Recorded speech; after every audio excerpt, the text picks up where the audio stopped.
ইরানের সঙ্গে 2 সপ্তাহের যুদ্ধবিরতির মধ্যেই মধ্যপ্রাচ্যে আরও 10,000-এরও বেশি সেনা পাঠাচ্ছে যুক্তরাষ্ট্র। নাম প্রকাশে অনিচ্ছুক বর্তমান ও সাবেক মার্কিন কর্মকর্তাদের বরাত দিয়ে এ তথ্য জানিয়েছে ওয়াশিংটন পোস্ট। প্রতিবেদনে বলা হয়েছে, মার্কিন বিমানবাহী রণতরী ইউএসএস জর্জ এস.ডব্লিউ. বুশ এবং আরও কয়েকটি জাহাজে করে প্রায় 6,000 সেনা পাঠানো হচ্ছে। এছাড়া আরও প্রায় 4,200 সেনা চলতি মাসের শেষ নাগাদ মধ্যপ্রাচ্যে পৌঁছাবে।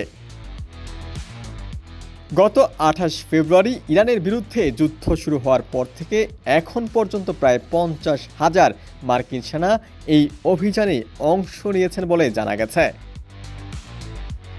বর্তমানে মধ্যপ্রাচ্যে ইউএসএস আব্রাহাম লিঙ্কন এবং ইউএসএস জেরাল্ড ফোর্ড নামের দুটি রণতরী মোতায়েন রয়েছে।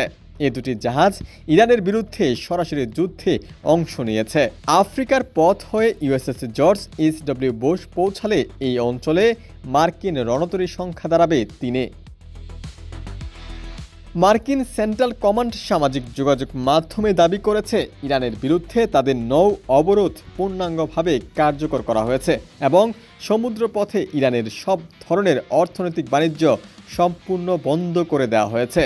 তবে মঙ্গলবারের মেরিটাইম ট্রেকিং ডেটা অনুযায়ী কিছু জাহাজকে এই অবরোধের মধ্যেই হরমুজ প্রণালী অতিক্রম করতে দেখা গেছে।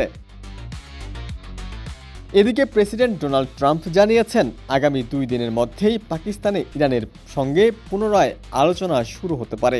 গত সপ্তাহে ইসলামাবাদে অনুষ্ঠিত প্রথম দফার দীর্ঘ আলোচনা কোনো সমঝোতা ছাড়াই শেষ হয়েছিল।